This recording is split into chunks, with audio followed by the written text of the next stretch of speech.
Hello friends. आज मैं explain करने जा रही हूँ हिप्नोटिक मूवी, जो कि थ्रिलर और मिस्ट्री मूवी है। मूवी के स्टार्टिंग में हम एक औरत को देखते हैं जिसका नाम एंड्रिया बॉबिन है। वो बहुत परेशान होती है, जिस वजह से वो एक डिटेक्टिव को कॉल करती है जो कि वॉइस मेल में जाता है। फिर एंड्रिया घर जाने के लिए लिफ्ट में जाती है तो उसे एक अननोन नंबर से कॉल आता है और आवाज़ आती है कि दुनिया ख़त्म हो गई है। फिर उसे ऐसा लगता है कि लिफ्ट की दीवारें बंद हो रही हैं। फिर उसकी हार्ट अटैक से मौत हो जाती है। अब हम जेन थॉम्सन नाम के कैरेक्टर से मिलते हैं। उसका मिसकैरेज होने की वजह से बहुत बड़े ट्रॉमा से गुजर रही होती है। जेन अपने बीएफ ब्रायन के साथ भी रिलेशन कंटिन्यू नहीं कर पाती। वो ये सब भुलाने के लिए अल्कोहल बहुत ज़्यादा पीने लगती है और जॉबलेस भी हो जाती है।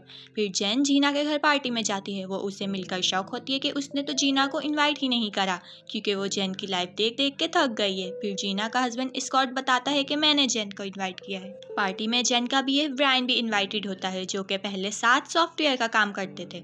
अब जीना जेन से कहती है कि मेरी लाइफ भी पहले बहुत सी परेशानियों से गुजर रही थी। फिर मैं डॉक्टर कॉलिन मीड से मिली। इसके बाद मेरा प्रमोशन भी हुआ तो मैं ये घर भी अफोर्ड कर पाई। जीना जेन को डॉक्टर कॉलिन से मिलवाती है, जो पार्टी में इनवाइटेड होते हैं। डॉक्टर कॉलिन जेन से मिल के समझ जाते हैं कि उसे थेरेपी की ज़रूरत है। वो जाते हुए जेन को अपना कार्ड भी देते हैं और कहते हैं कि जब भी थेरेपी की ज़रूरत हो मेरे क्लिनिक आना। अब सब डिनर कर रहे होते हैं। वहीं ब्रायन के बारे में पता चलता है उसे सी सेमी से एलर्जी है। अब ब्रायन जेन को घर ड्रॉप करने की ऑफर करता है और दूसरे दिन जेन जीना से मिलती है और ब्रायन के बारे में बताती है कि दे स्लेप्ट विद ईच अदर। ये सुनकर जीना जेन से कहती है कि तुम्हें एक साइकेट्रिस्ट की नीड है, तुम एक दफ़ा डॉक्टर कॉलिन से ज़रूर मिलो। जेन से ये भी कहती है कि मैंने तुम्हारे लिए डॉक्टर कॉलिन का अपॉइंटमेंट भी ले लिया है। उसके फोर्स करने पर जेन डॉक्टर कॉलिन के क्लिनिक जाती है। वो वहाँ एक पेशेंट से मिलती है जो जेन से कहती है कि डॉक्टर कॉलिन सब कुछ ठीक कर देंगे। ये सुनकर जेन थोड़ा घबरा जाती है। फिर वो डॉक्टर कॉलिन से मिलती है, उन्हें अपने पास्ट के बारे में सब कुछ बताती है। ये सुनकर डॉक्टर कॉलिन उसे हिप्नोथेरेपी लेने को कहते हैं। डॉक्टर कॉलिन बताते हैं कि वो जेन को हिप्नोटाइज करके थेरेपी देंगे, जिससे जेन अपना पास्ट भूलकर न्यू लाइफ रीस्टार्ट कर सकती है। जेन मान जाती है और अब हिप्नोथेरेपी लेने के बाद खुद को बहुत फ्रेश फील करती है और ये थेरेपी वीकली 3 मंथ्स तक चलती है, जिससे अब जेन अपनी लाइफ में बहुत खुश होती है और उसे जॉब की ऑफर भी होती है। लेकिन उसके साथ एक अजीब चीज़ होती है, उसे डॉक्टर कॉलिन ड्रीम्स में आते हैं और he was on the bed with her. अब वो डॉक्टर कॉलिन से दूर रहना ही पसंद करती है। एक दिन उसकी मुलाकात मॉल में डॉक्टर कॉलिन से हो जाती है और वो दोनों बैठकर बातें करते हैं, जिसमें जेन डॉक्टर कॉलिन को ये भी बताती है कि अब वो ब्रायन को इग्नोर करने लगी है। तो डॉक्टर कॉलिन उसे आज रात ब्रायन को डिनर पे इनवाइट करने का कहते हैं। जेन उसी रात ब्रायन को कॉल पे इनवाइट करती है। ग्रोसरी शॉपिंग करते वक्त जेन को एक अननोन नंबर से कॉल आता है और उसके बाद वो घर में डाइनिंग टेबल पे ब्रायन के साथ डिनर कर रही होती है, लेकिन ब्रायन वहाँ नहीं होता। वो वॉशरूम में जाकर देखती है तो ब्रायन वहाँ बेहोश पड़ा होता है और उसे अटैक आता है। जेन फौरन एम्बुलेंस कॉल करती है और पता चलता है कि इसने सीसेमी खाया है, जिस वजह से इसे अटैक आया है। दरअसल ब्रायन को सीसेमी से एलर्जी होती है और वो कोमा में चला जाता है। जेन को कुछ समझ नहीं आता, क्योंकि उसे ग्रोसरी स्टोर के बाद से डिनर तक कुछ याद नहीं होता। वो ग्रोसरी शॉपिंग की लिस्ट देखती है जिसमें उसने सीसेमी बी बाय की होती है। इस तरह उसे डॉक्टर कॉलिन पर शक होता है, क्योंकि उन्होंने ही ब्रायन को इनवाइट करने को कहा था और अब ये सब हो गया। वो फौरन इंटरनेट पे डॉक्टर कॉलिन के बारे में रिसर्च करती है, जिससे उसे पता चलता है कि एंड्रिया बॉबिन भी डॉक्टर कॉलिन की ही पेशेंट थी, जिसकी लिफ्ट में हार्ट अटैक की वजह से मौत हो गई थी। अब जेन जीना से मिलती है और उसे सब कुछ बताती है। फिर जेन और जीना पुलिस स्टेशन जाते हैं और डिटेक्टिव वेड रॉलिंस से मिलते हैं और वो उन्हें सब कुछ बता देती है। लेकिन डिटेक्टिव वेड रॉलिंस उन्हें बताते हैं कि कोई भी प्रूफ ना होने की वजह से वो केस बंद कर दिया गया था। अब जीना जेन को बताती है कि उसने भी डॉक्टर कॉलिन से हिप्नो सेशन लिया है। अब वो बाहर निकलते हैं और देखते हैं कि उन पे कोई नज़र रख रहा है। अब जेन डॉक्टर कॉलिन से मिलने का सोचती है, लेकिन वो इस बार अपना फ़ोन वॉइस रिकॉर्डिंग मोड पे लगा देती है। अब वो डॉक्टर कॉलिन से मिलती है और कहती है कि मेरी तबीयत कुछ ठीक नहीं लग रही, मुझे हिप्नोथेरेपी लेनी है। डॉक्टर कॉलिन उसे हिप्नोथेरेपी देते हैं। जब वो कार में जाके रिकॉर्डिंग सुन रही होती है तो पता चलता है कि डॉक्टर कॉलिन ने उससे सब कुछ उगलवा लिया है। अब वो और भी ज़्यादा डर जाती जाती है क्योंकि जीना की जान को भी खतरा होता है। अब वहाँ जीना ड्राइविंग कर रही होती है, साथ हस्बैंड भी होता है। जीना को एक अननोन नंबर से कॉल आता है और आवाज़ आती है कि दुनिया ख़त्म हो गई है।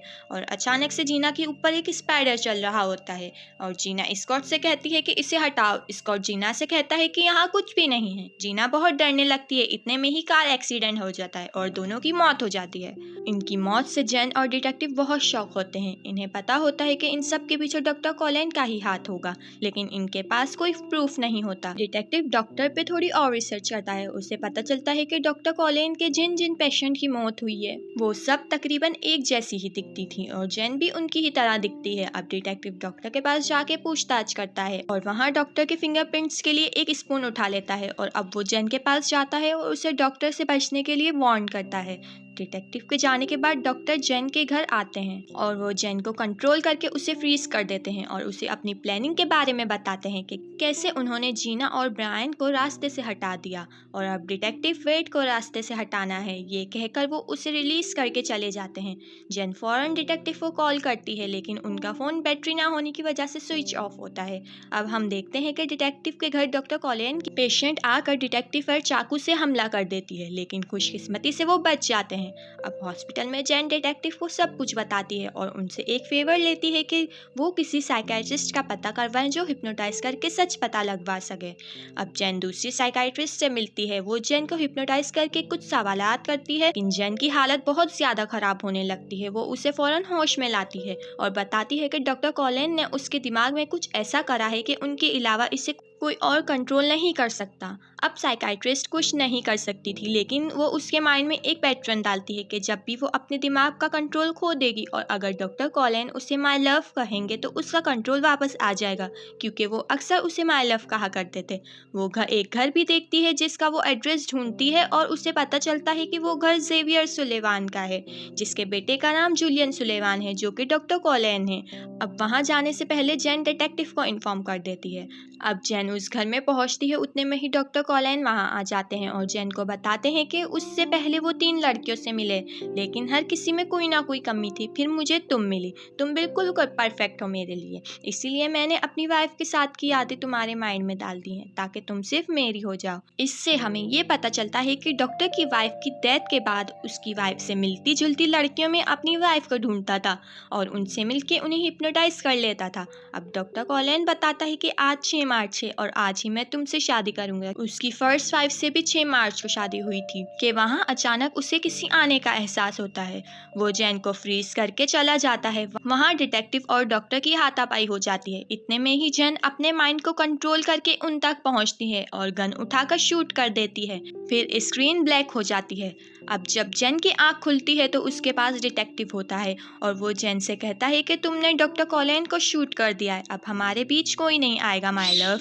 ये सुनते ही जेन का खुद पर कंट्रोल आ जाता है और वो देखती है कि उसने डॉक्टर कॉलिन को नहीं बल्कि डिटेक्टिव को शूट कर दिया था।